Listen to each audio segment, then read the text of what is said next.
Sadness in YouTube land today. At least its sadness has gotten to Poppy's workshop.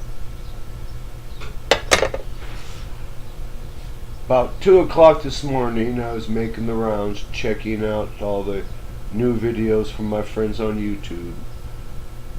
I was watching the Steve Summers latest.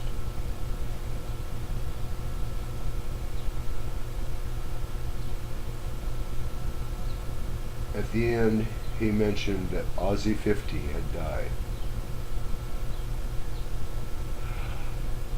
I didn't know Aussie. Hadn't even seen any of his videos. But instantly I was saddened. A friend that I hadn't even met yet was gone!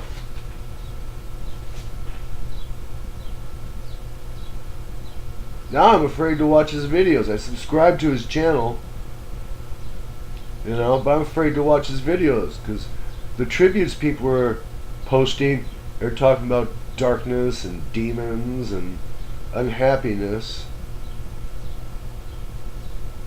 I don't need unhappy, dark, or demons.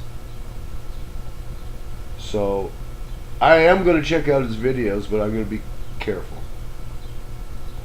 I'll look for the light and the happy. There. It's June 1st! The year's half over, man!